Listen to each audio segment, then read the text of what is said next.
Hey, what's up? This is Ivan with MBAthink.com, and I am back on YouTube. And in this video, what I want to talk about is whether an MBA is still worth it in 2022. Now, what I want to give you is a framework through which to think about whether this particular step is the right step for you. And what I want to do is actually be very honest with you about each one of those things that we'll discuss in that framework, and also what things have changed in the last 2 years that might warrant different questions being asked or different things to think about. So without further ado, let's go ahead and dive right in. If you are new to this channel, I would really appreciate if you subscribe below. That way you won't miss any videos going forward. So the way that you should be thinking about whether an MBA is the right next step for you, and I know a lot of people are thinking about this right now. It's the beginning of 2022. January 5th is when I was video recording this.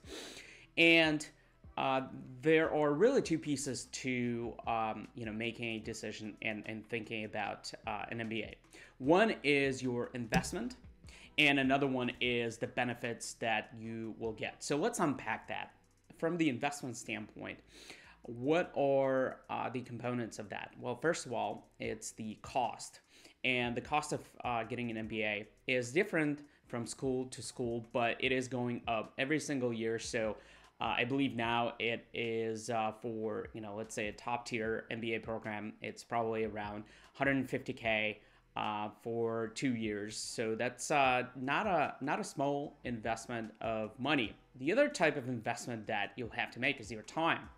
Now, it's not just the 2 years for a full-time program or maybe longer if you want to do an MBA part-time, but it's also the time that you will have to dedicate to prepping for GMAT, applying to different programs, visiting different programs, networking, etc. So there's a huge chunk of time that you'll have to spend upfront. And then once you start the program, obviously it's a huge time investment because you have to attend classes, you have to do homework, you have to participate in group discussions, group projects, etc. So time is a significant investment that you have to think about as you are considering an MBA. Now, the third piece of an investment you'd have to make is the opportunity cost. And the opportunity cost is, simply put, is the lost opportunity if you were to pursue an MBA. So, in other words, what else could you do if you were not to do an MBA? Maybe it is, maybe side hustles, maybe it is some other projects, opening your own business, etc. Okay, so just to reiterate, it's the cost of the program, it's the time that you'll have to invest into applying, into networking, and also going to school for 2+ years. And then lastly, it is the opportunity cost. All right, so what is my personal opinion on all of those three? So first of all, the cost is pretty significant. What else could you do with that money if you were to pay out of pocket and not get a student loan, right? Maybe you would invest that money. Obviously, the best investment is in yourself, in my opinion. So what could you do with that money, right? And because it's not a small amount of money, I personally think that there's a lot of things that you could do. You can start your own business. If you have a great idea, you can bootstrap using that money and self-fund your business, and also learn a lot as you go. So the cost is definitely super high. And it's probably different from school to school, but generally the cost of an MBA is very significant, especially if you're thinking about something like an executive MBA. The second piece is time. That is also a significant investment that you'll have to make. First of all, studying for GMAT takes a long time. So let's just say that's probably going to take roughly from 3 to 6 months before starting a program. You'd have to spend that time to prepare and apply. Then once you're in school, 2+ years is also significant. When I attended my program, classes were 3 hours long. Sometimes you would have multiple classes back to back. or maybe you'd have a break in between of about an hour. Let's say if classes are On Saturday, you would have two back-to-back classes of 3 hours each. So that's 6 hours. Then you would have to take into account the time that you would have to spend meeting with people, meeting to do group projects, group discussions, etc. So probably, if not more, an equal amount of time that you would have to spend every week on outside of classes. So the time piece of that is huge, and it's something that you should not underestimate. Now, from the opportunity cost standpoint, so that's the third piece of the investment. I kind of mentioned that before. You could open a business, you could invest in a business, you could do other things with that time and money. Also something, everybody's situation is different, so it's something that you have to think about. Just write down what else could you do, and what is that would be lost if you were to pursue an MBA. So that's the investment section, and I don't mean to be negative about it and just say that it costs a lot, it's going to take a lot of time, don't do it. I'm just giving you that piece of the framework to think about, which is the investment, to think about, so that you can have a rational way of thinking about it and a logical way of thinking about it. Okay. Now, as we move on to the benefits of getting an MBA. So I think there's three things to consider here. One is the knowledge that you will get. The second piece is the network that you will develop.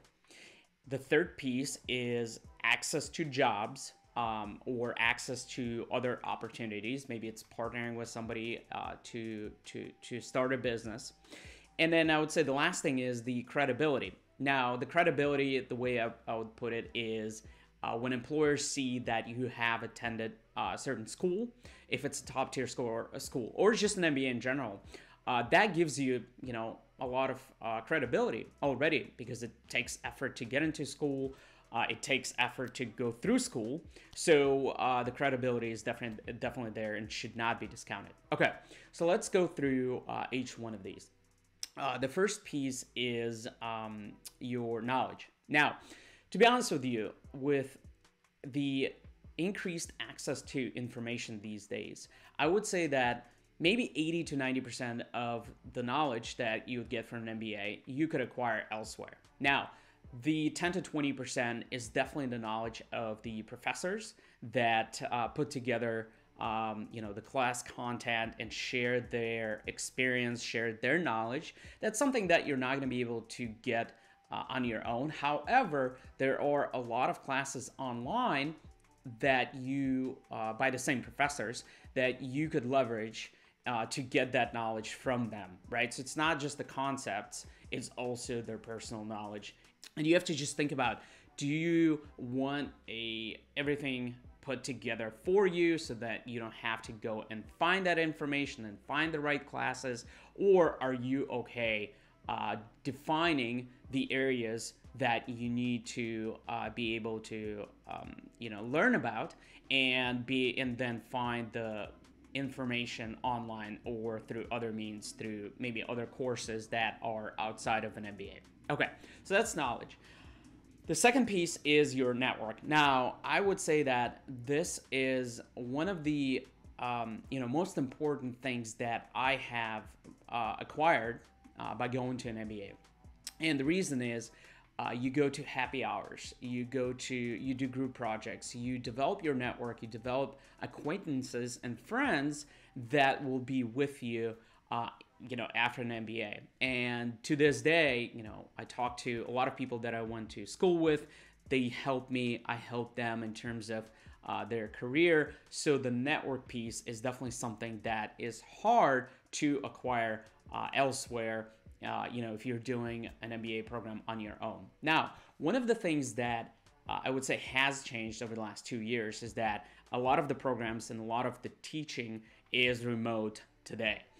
So they're done through a Zoom call, and I would say that has been a very significant change that I would think about, and whether you would still get the same interactions, as you were a couple of years ago.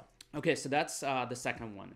So we've got the knowledge, networking, and then the third one is access to jobs. So it's another interesting thing to think about, because if you are thinking about changing your career, it's very difficult to apply to a job that you never had before and expect to get a lot of calls from recruiters and expect to get a lot of hiring managers taking the risk of hiring you if you have never done this job before. So getting an MBA allows you to do two things. One, you can do an internship. So getting an internship should be one of those things that will help you change your careers. The second thing is you will also be able to do projects in school that could expose you to things that maybe you don't have experience in, and things that you can honestly put on your resume, and those things should help you get more calls from recruiters or demonstrate to the hiring managers that the risk of hiring you is smaller than if you have never had an exposure to a particular topic. So that's access to jobs. I would say that is a very significant benefit of getting your MBA, especially in top tier programs that already have a process set up for different industries like management consulting, tech jobs, investment banking, other finance, marketing jobs. So the process is there, and there is another thing that's called on-campus recruiting, where companies actually come to schools to recruit people either in the industry they were in before or people that are changing their industries. Now, again, this is one of those things that also might have changed in the last couple of years, and maybe some of the career fairs or on-campus recruiting is done remotely. So also something to dig in and understand how has it changed, and is it still something that you'll be able to take advantage of? So access to job is huge. Now, from the credibility standpoint, that's the fourth pillar of the benefits in that framework. I would say that once you get a degree, an MBA degree, it will be with you forever. It will be on your resume. It will be something that you can reference at any point. And here's the thing, it's not the knowledge that people will consider that you've acquired an MBA, because I got my MBA 6 years ago. 6 years ago, almost 6 years. And a lot of the knowledge has been lost, and I'll be completely honest about it. But here's what's not lost: people's perception of you, right? Because they know that you've gotten into an MBA program, you've gone through an MBA program, you have graduated from it, and you have learned how to tackle different problems, and they know that you are able to think about things in a way that maybe you wouldn't be able to if you had not gotten your MBA. With that, hopefully that makes sense. I think it's a pretty straightforward framework. It's about your investment and the benefits that you get from an MBA, and also so that framework will stay, and you can use that framework to look at getting an MBA 5 years from now, 10 years from now. But what is going to be different is the things that we talked about and how they're changing, and the other opportunities that you could explore, and what you ultimately would enjoy doing. And I think that that's the most important thing, and one thing that I want you to take away from this video is, what is your passion, and could an MBA fulfill that passion? And it's something that you're excited about, because that excitement, let's be honest, is something that you can't just create. It's something that should come from within. And to understand more about an MBA, I would honestly reach out to people that that have gotten an MBA. And my opinion is just my opinion, and I would say that I have zero regrets about getting my MBA, but other people might have their own opinion. And what you would have to do is just take all the data and apply this framework, and then make sure that the answers to those questions are relevant to let's say 2022, right? And then make an informed decision. But ultimately, I would say that if you are very excited about getting an MBA, and it's something that you consistently think about, that is priceless, and it's something that you should really take into consideration. So with that, really appreciate your time. This is MBAthink.com. I've been Lesso. Until next time.